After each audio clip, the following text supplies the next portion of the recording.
여러분 안녕히 주무셨습니까? 참 좋은 아침입니다. 우리 2016년 11월 9일 수요일 말씀으로 드리는 오늘의 번제 함께 하겠습니다. 열왕기하 23장 21절에서 마지막 37절까지 말씀으로 같이 합니다. 우리는 조금만 읽겠습니다. 앞부분 21절에서 23절까지만 읽습니다. 시작. 왕이 뭇 백성에게 명령하여 이르되 이 언약책에 기록된 대로 너희 하나님 여호와를 위하여 유월절을 지키라 하매 사사가 이스라엘을 다스리던 시대부터 이스라엘 여러 왕의 시대와 유다 여러 왕의 시대에 이렇게 유월절을 지킨 일이 없었더니 요시야 왕 18째 해에 예루살렘에서 여호와 앞에 이 유월절을 지켰더라. 그리고 내려가서 28절에서 30절까지만 한번 더 읽어봅니다. 요시아의 남은 사적과 행한 모든 일은 유다 왕 역대지략에 기록되지 아니하였느냐? 요시아 당시에 애굽의 왕 바로 느고가 아수르 왕을 치고자 하여 유브라데 강으로 올라가므로 요시아 왕이 맞서 나갔더니 애굽 왕이 요시아를 무기토에서 만났을 때에 죽인지라 신복들이 그의 시체를 병거에 싣고 무기토에서 예루살렘으로 돌아와 그의 무덤에 장사하니 백성들이 요시아의 아들 여호아하스를 데려다가 그에게 기름을 붓고 그의 아버지를 대신하여 왕으로 삼았더라. 참 안타까운 이야기가 마지막에 기록되어 있는 부분을 우리가 읽었습니다. 오늘 우리가 함께 읽은 말씀 중심으로 해서 하늘같이 세상 점유율 높이기 3단계. 길어요. 제목이. 하늘가치가 이 세상에서 점유율을 높이기 위해서 우리가 해야 될 3단계 조치가 있다는 겁니다. 하늘같이 세상 점유율 높이기 3단계. 여러분, 성경이 전 세계에서 2935개 언어로 번역이 되었습니다.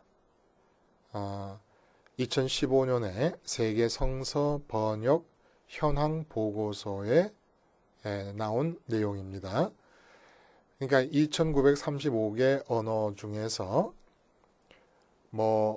563개의 언어로는 신구약 성경 전체가 다 번역이 되어 있고, 그러니까 엄청난 숫자죠. 563개 언어니까. 그리고 신약 전서만 번역된 게 1334개 언어, 또 쪽복음이라 그러죠. 단편적으로 1038개 언어로 번역이 됐다 그래요. 이걸 다 합치니까 2935개 언어로 번역이 됐다는 겁니다. 그리고 이제 지구 위에 존재하는 언어의 수는 6887개라는 거예요. 엄청나요. 근데 단 한 가지 염두에 둘 것은 이 중에 30%의 언어는 사용자가 1000명이 채 안 된다고 합니다. 그러니까 사실 성경이 웬만한 굵직한 언어로는 다 번역이 된 셈인 거예요. 그러나 한 명의 영혼이라도 구원해야 될 필요가 있기 때문에 1000명 이하의 언어까지도 끝까지 성경이 번역될 필요가 있습니다. 이 언어를 사용하는 그 사람 수에 따라서 등수를 매겨보자면 중국어가 당연히 1등이지요. 12억 명이나 중국어를 사용하고 있으니까. 그리고 이제 힌두스탄어가 5억 4천, 또 스페인어가 또 그 정도 된다 그래요. 영어는 한 제2모국어까지 합쳐갖고 영어를 제2모국어로 사용하는 사람까지 합쳐서 한 4억 명 정도. 그 다음에 이제 아라비아어가 그 뒤를 이어서 한 2, 3억 명 정도 된다고 합니다. 자, 이렇게 이제 이 세상에 많은 언어가 있고 성경이 그렇게 많은 언어로 또 번역이 되어 있습니다. 그런데 좀 이상하게 들리실지 모르겠지만은 성경이 563개의 언어로 신구약이 다 이제 번역이 돼 있잖아요. 그리고 3,000개에 가까운 언어로 번역이 되어 있는데 성경이 그 성경이 번역된 곳에 살고 있는 사람들 중에서 몇 명이나 진정으로 그들의 언어가, 그들의 생활 언어, 그들이 살아갈 때 사용한 그 언어가 하늘 가치에 의해서 지배된 언어를 사용하는 사람이겠는가라는 질문을 해봅니다. 왜냐하면 우리나라의 한 집에 대부분의 가정에 뭐 성경 없는 집이 거의 없을 것이고 아마 다른 종교인들도 성경이 한두 권은 있을 것 같아요. 또 교회 다니는 사람일 경우에는 성경이 한 집에 뭐 보통 대여섯 개 이상 있지 않습니까? 대여섯 권 이상. 그럼에도 불구하고 우리나라 안에서 현실을 보면 하늘 가치에 의해서 지배된 언어를 사용하는 사람이 몇 사람 되겠는가 의문을 품을 수 있기 때문입니다.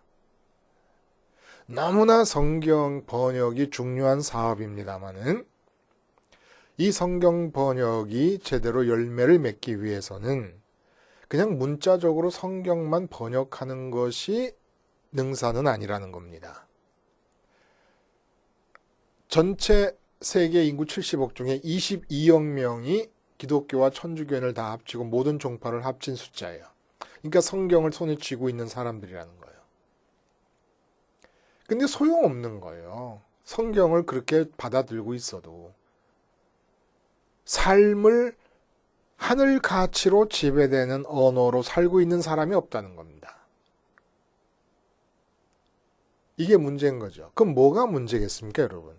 아무리 성경을 번역을 많이 하고 또 그 성경을 번역만 할 뿐 아니라 성경 공부를 많이 해도 엄밀한 의미에서 믿음이 생기는 게 아니라는 거예요. 성경이 번역되지 않은 불모지에도 오히려 하늘 가치에 지배된 언어를 가지고 사는 사람들이 있을 수 있습니다. 어떻게 되면 십자가가 전해지고 십자가를 생활화할 수 있으면 성경 66권 아니고 신약 성경 아니고 쪽복음 아니라도 십자가만 전해지고 십자가를 생활화할 수만 있으면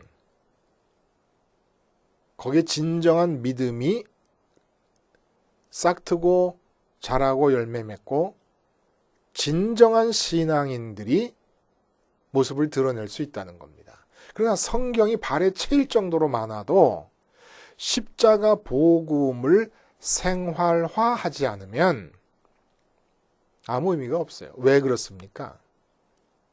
성경 66권 전체의 의미가 십자가 사건 안으로 다 들어가 있는 거예요. 거기 다 흡수되어 있는 겁니다. 그래서 성경이 없어도 십자가를 전할 수 있어서 십자가를 생활할 수 있으면 다 참신앙이 될 수 있어요. 신약 시대 때 이 초기에 모든 성도들에게 성경이 있었습니까? 없었지요. 사도들이 베드로 같은 사도들이 성경을 알면 얼마나 알았겠습니까? 우리보다 성경을 몰라요, 구약 성경을. 그러지 않았겠어요?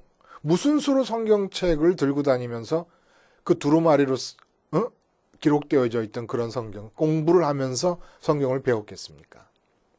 성령님의 역사로 구약 성경에서 필요한 귀절들이 그들에게 기억나게 되고 주어졌지만 아마 뭐 안식일이면 회당에 가면은 랍비나 서기관들이 읽는 성경을 들었겠지요. 그런 것들을 성령님께서 기억나게 하셨겠지만 사도들도 그렇고 사도들의 말씀을 들은 신약 그 초기의 성도들, 초대교회 성도들도 그렇고 십자가 하나 알고 있었고 십자가를 생활화한 겁니다. 그때가 가장 진정한 기독교의 모습으로 역사상 비춰지고 있는 거예요.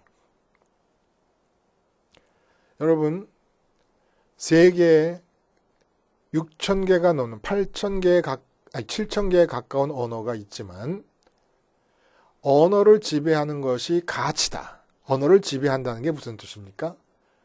가치가 마음속에 들어있어야 판단이 시작되고 판단이 가능해야 생각의 방향이 생겨납니다. 생각의 방향이 생겨나면서 말이 만들어집니다. 사람을 만날 때 내가 어떤 말을 해야 될 것인가가 결정됩니다. 그리고 거기서 행동이 나타나는 거예요. 그러니까 사실 가치는 어떻게 정의를 내렸습니까? 나의 마음을 배부르게 하는 것, 나를 웃게 하는 것, 즐겁게 하는 것. 더 나아가면 가치는 내 마음의 주인이고 내 인격성의 주인입니다. 인격성은 마음이 가치를 끌어안음으로써 활성화되기 시작한다는 거예요. 살아나기 움직이기, 기능하기 시작한다는 겁니다. 이 인격성이라는 게 철저하게 언어를 통해서 가능해지는 거 아닙니까? 감정과 의지도 언어가 없다면 활성화될 수가 없어요. 슬프다. 그 슬픔이 언어로 깨달아지고 언어로 지각되고 있기 때문에 슬픈 거죠. 의지도 마찬가지고. 그런 의미에서 보자면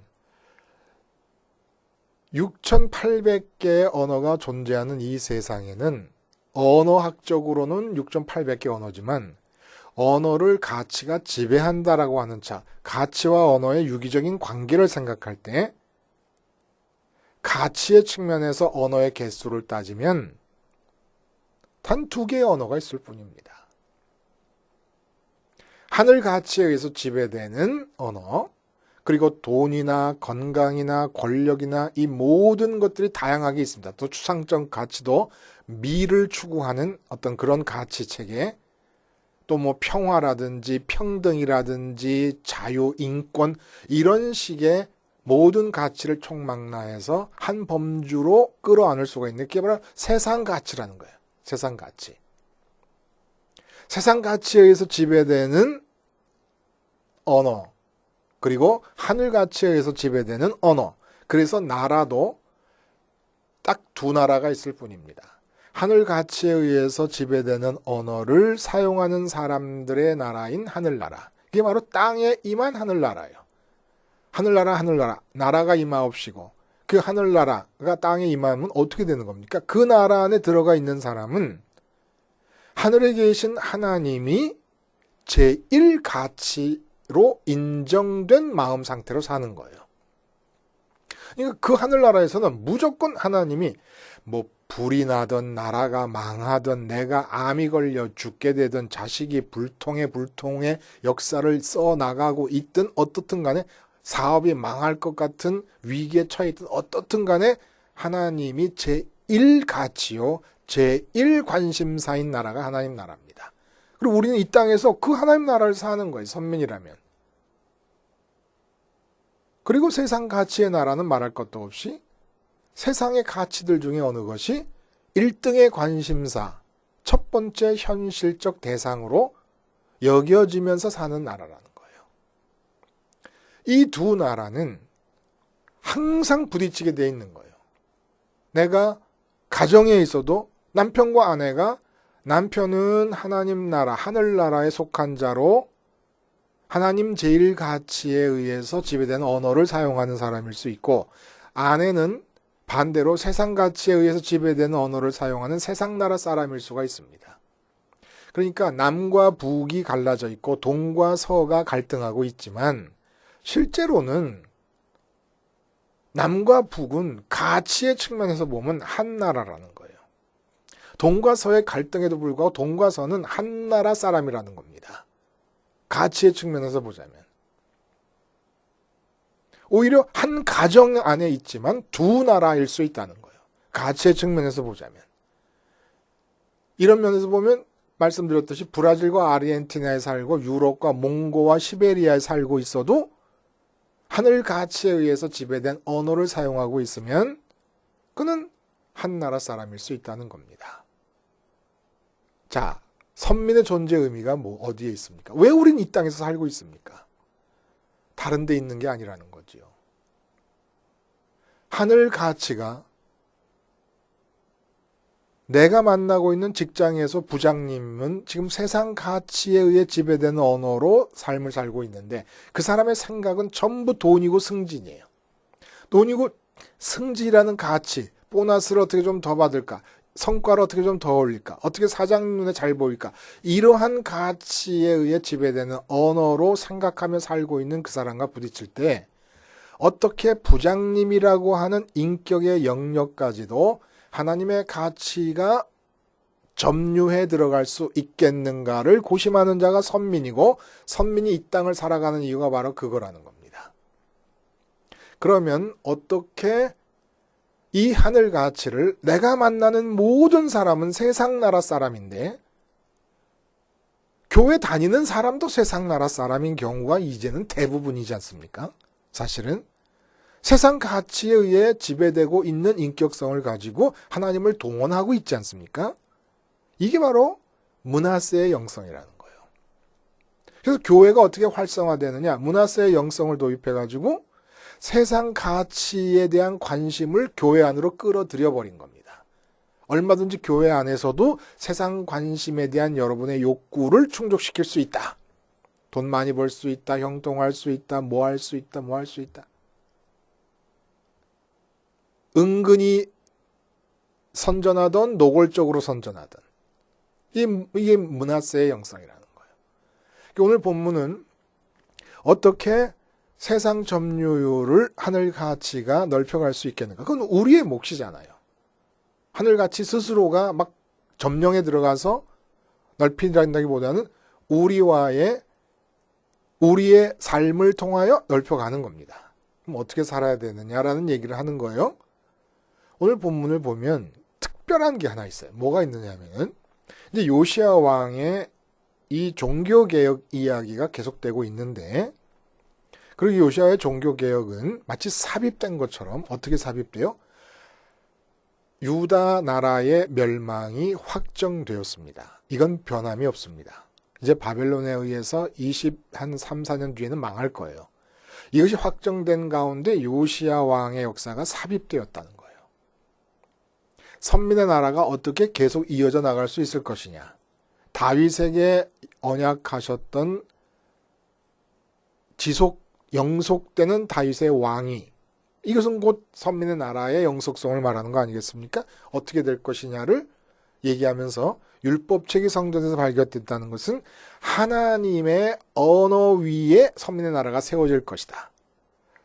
지정학적인 영토로 영속되는 게 아니다 라는 얘기를 했습니다. 그럼 이제 그 하나님의 나라는 어떻게 확장되어 갈 것이냐라는 얘기를 오늘 본문이 해주고 있다는 거예요. 오늘 본문에서 나오는 얘기는 앞에 그 율법책, 발견된 율법책에 근거해서 언약식을 체결했습니다. 하나님과 백성 간의 언약을 갱신한 거예요. 새롭게 한 겁니다. 시내산에서 언약을 맺었잖아요. 하나님이 율법을 주시고 계명을 주시고, 근데 지금 요시야가 발견한 율법책을, 계명을 읽고 그리고 언약을 체결했어요. 그리고 오늘 본문은 유월절을 지켰다 이렇게 얘기가 나옵니다. 그리고 유월절을 지켰고 종교개혁을 완전히 더욱더 깔끔하게 마무리 지었다는 모습으로 점쟁이라든지 무슨 이런 잡다한 사교 행위자들을 다 제거해버렸다는 얘기가 나오고, 그리고 다시 한번 므낫세로 인해서 멸망의 확정 통보가 변함없이 이루어져 갈 것이라는 얘기를 한 다음에, 이상한 것은 또다시 요시야가 애굽과의 연관성 하에서 얘기되는데, 애굽왕 바로 느고의 북진 정책에 맞서다가 무기또 전쟁터에서 죽는다는 얘기가 나옵니다. 여기서 참 의문이 드는 거예요. 아니, 왜 요시야가 같은 종교개혁에 탁월한 정말 영성의 소유자가 그동안 많은 경우에서 우리가 확인했듯이 하나님께 부복하고 하나님의 계명을 잘 지키면 전쟁에서 늘 이겼잖아요. 근데 왜 요시야가 전쟁터에서 죽습니까? 더군다나 애굽 왕과의 싸움에서. 이것도 의문인데, 그 뒤로 또 그를 이어서 왕이 된 여호아하스가 애굽 왕 바로 느고에 의해서 감옥살이를 하다가 3개월 통치하고는 감옥살이 하다가 애굽에 끌려가서 거기서 죽어버립니다. 그리고 애굽 왕 바로 느고가 여호야김이라고 하는 그 여호아하스의 이복 형제, 요시아의 아들이죠. 배다른 아들, 이 아들을 왕으로 세웠다는 얘기까지 오늘 본문의 내용이에요. 특별히 눈에 띄는 애굽과의 연관성이 강하게 부각되고 있다는 겁니다. 여러분, 출애굽이 유월절 사건과 밀접하게 연관되어 있어요. 그렇죠? 근데 유월절을 지켰다 그래요. 유월절이 뭡니까? 의미가. 선민은 유월절 민족이에요. 유월절의 사람들이 선민이에요. 선민의 정체성이 유월절에 있습니다. 그리고 유월절이 출애굽으로 이어지는 거예요. 유월절은 애굽 나라의 모든 첫 태생들이 죽어가는 밤, 어린 양의 피를 문설주에 발라서 선민의 가정에만 첫 태생들이 죽지 않았습니다. 이 사건이 의미하는 바가 뭡니까? 첫 태생이 상징하는 것은 이 세상에서 우리 마음의 주인이 될 첫 번째 관심사로서의 가치를 말하는 거예요. 근데 어린 양의 피를 바른 집에만 첫 태생이 안 죽었다는 얘기는 첫 태생이 애굽 나라 안에서 죽는 것을 보면서 뭘 느껴야 되느냐? 내 마음에 배부르게 해주고 마음을 웃게 해주는 첫 번째 가치가 세상 가치일 경우에, 첫 태생이 이 세상 것일 경우에 하나님께서 저렇게 사망의 영을 보내서 다 죽이시는구나라는 걸 깨달으면서 나도 그렇게 살았었는데 이 세상의 가치가 첫 번째였는데 어린 양이 대신 죽음으로써 나는 살아나는구나라는 걸 깨닫는 게 유월절이라는 겁니다. 그래서 어떻게 하늘가치의 세상 점유율을 높여갑니까? 첫 번째 단계는 세상 가치가 나의 첫 번째 관심사가 되어 있는 상태가 죽어버리는 겁니다. 유월절이 바로 그 뜻이라는 거예요. 내 첫 번째 가치와 첫 번째 관심사가 무엇이냐? 자식이냐? 그 상태의 인격이 죽어버려야 되나요? 어린 양이 죽음으로써 같이 죽은 겁니다. 십자가에서 같이 죽는 거지요. 이 단계가 있어야 하늘 가치의 세상 점유율을 높이기가 시작이 됩니다. 두 번째는 뭐냐? 출애굽하고 나서 출애굽의 목적이 뭐였습니까? 시내산에서의 언약 체결이었습니다. 우린 복지로의 인도라고 생각하지만 그게 아니에요. 궁극적인 목적은 언약 체결이었고, 언약 체결이라고 하는 하나님과 선민의 결혼식을 통해서 이게 궁극적인 목적이었고, 이 계약과 언약이 이 언약된 상태에서 결혼한 하나님과 선민이라는 두 사람의 이 부부가 살 집을 찾은 것이 복지지요. 복지가 목적이 아니었다는 거예요. 결혼 관계가 목적이다. 언약이었다. 그래서 앞에서 율법책을 근거로 해서 언약식을 만들었다는 게 언약이 뭡니까? 이제는 내 마음에는 첫 번째 가치가 하늘에 계신 하나님 뿐이다. 라는 겁니다. 내가 이 세상에서 웃는다면 하늘의 하나님 때문에 웃는 것이고, 내가 이 세상에서 만족을 느낀다면 하늘의 하나님 때문이다. 이 땅에서의 나를 웃게 하고 나를 배부르게 하는 가치는 존재할 수 없다는 언약이 바로 십계명이었다는 겁니다. 나 외에 다른 신을 두지 말라는 그 첫 번째 계명과 그 계명에 부속하는 9개의 계명이 십계명이었다는 거예요. 그걸 두고 언약을 체결한 거예요. 하나님의 언어를 지배하는 가치, 하나님 자신 말고는 내게 가치가 없다라고 하는 것이 언약식이었다. 이게 두 번째 단계라는 겁니다. 첫 번째 단계는 세상의 가치가 내 마음을 지배할 경우 그 나의 인격은 통째로 십자가에서 죽는다. 어린 양이 죽는 것처럼 죽는다. 라는 것이 첫 번째 단계고, 두 번째 단계는 그럼 나는 가치 없이 사느냐? 가치 없이 살 수는 없습니다. 오직 이 땅이 아니라 나는 땅에 살고 있고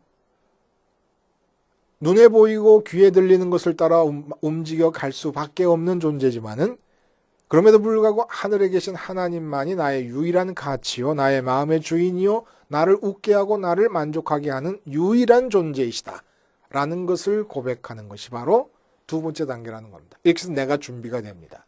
그리고 세상에 나가보면 세상은 온통 애굽 사람들 뿐이라는 거예요. 요시야가 애굽 왕과의 싸움에서 죽은 것은 이제까지 하나님의 말씀을 들으면 하나님이 전쟁에서 승리하게 해주시고 형통하게 해주시고, 하나님께 패역하면은 이웃 나라들을 동원해서, 이방 나라들을 동원해서 채찍으로 삼으시고 막대기로 삼아 징계하시고, 이 패턴이 아니라 요시야의 역사 자체가 망하기로 확정된 역사 속에 삽입되어져 있는 거예요. 그러면서 선민의 나라가 어떻게 존재할 수 있는가를 가르쳐주고 계시는 겁니다. 영속되는가를. 그래서 애굽 왕과의 싸움에서 죽었다는 얘기는 무엇을 말하는 것이냐? 우리는 싸우다 죽는 거다라는 얘기를 해주시는 겁니다. 선민들은. 애굽이 상징하는 게 애굽으로 대표되는 게 뭡니까? 세상 가치에 의해서 지배되는 언어를 사용하는 사람의 나라. 세상 나라.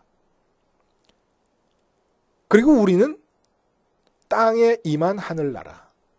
사람들은 땅에 속한 세상 나라. 근데 내가 직장에 나가든 장사를 하든 가정에 있건 어디를 가든 세상 나라 사람들과 만나게 됩니다. 그러면 싸우라는 거예요. 그리고 애국과의 싸움에서 요시야가 죽은 것은 저주라든지 심판이라든지 징계라든지 오류의 의미가 있는 게 아닙니다. 역대하에 가보면 또 다른 식으로 설명이 되어 있으면 그러면 그때 가서 다시 얘기하자고요. 역대하의 내용을 따라서 다시 살펴보고 열왕기하에서 소개하는 것은 단지 싸우다 죽었다는 얘기만 하지 않습니까? 그럼 열왕기하의 저자는 왜 그랬을까? 충분하니까. 메시지를 전하기가. 요시야가 느고와 싸우다가 죽었다는 얘기만으로 충분하니까. 우리의 삶은 싸우다 죽는 거라는 얘기를 해주고 있는 겁니다. 뭘 위해 싸우다가? 세상 나라와 만나서 싸우다가 하나님 가치를 세상 나라 안으로 확장해 들어가는 싸움을 하다가 죽는 게 삶이라는 거예요. 이게 하나님 나라와 그의 의를 위해 살면, 그 의를 구하면 모든 걸 더하시라는 예수님의 약속의 핵심적 내용입니다. 하나님 나라를 위해 싸운다는 게 뭐예요? 하나님 가치에 의해서 지배돼서 내가 살고 있으면서 세상 가치에 의해 지배되고 있는 사람을 만날 때 그 사람의 마음 속에도 하나님이 절대 유일의 가치로 받아들여질 수 있도록 하기 위하여 내가 그 앞에서 존재하는 거라는 겁니다. 사장님 앞에서 내가 존재하는 이유, 회사의 번영을 위해서가 아니라는 거예요. 사장님 맡겨주신 성과를 위해서가 아니라는 겁니다. 그런 모든 것은 다 이 궁극적인 싸움을 위한 하나의 준비 조건들이죠. 이러한 마음가짐을 가질 때 무엇을 먹을까, 무엇을 마실까, 무엇을 입을까는 우리의 관심이 될 필요가 없습니다. 하나님께서 다 준비하시고 공급해 주실 것입니다. 우리는 오직 어떻게 하나님 가치를 세상 속으로 점유율을 높여가는 싸움을 해나갈 것이냐 라고 하는 것만 신경을 쓰면 된다는 얘기예요. 어떻게 가능하겠습니까? 그것조차도, 그 싸움조차도 우린 그냥 그거 하다 죽는 거예요. 요시야가 애국과의 싸움에서 죽었다는 이 사건의 메시지가 그래요. 우리는 하나님 가치의 세상 점유율을 높이기 위한 싸움을 하다가 죽는 거다. 그러기 위해서 세상 가치에 대해 죽어라. 6월절. 그리고 신의 산에 언약을 맺어라. 하나님만이 나의 유일한 가치다. 그래서 내가 준비된 다음에 만나는 모든 세상 사람과의 싸움에서 그 사람들의 마음속에서도 하나님이 제1의 가치가 될 수 있게 하기 위하여 기도하고 만날 때 하나님께서 지혜도 주시고 능력도 주시고 실제로 점유율이 높여져가는 싸움의 승리도 주실 것입니다. 싸우다 죽읍시다. 6월절은 세상 가치에 대해 죽기예요. 신의 산 언약은 하나님이라는 가치에 대해 살기예요. 그리고 요시야의 이 죽음은 그야말로 싸우다 죽는 겁니다. 죽기 살기로 싸우다 죽는 겁니다. 기도하시겠습니다. 하나님 아버지, 십자가를 생활화함으로써 세상에 대해 죽기, 또 주님의 부활과 승천을 따라감으로써 하나님에 대해서만 살기, 그리고 주님이 십자가에서 죽으셨듯이 요시야가 애굽 왕과의 싸움에서 죽었듯이 우리도 하늘같이 점유율을 높이기 위한 싸움에서 생을 마치게 하여 주시옵소서. 예수님의 이름으로 기도하옵나이다. 아멘.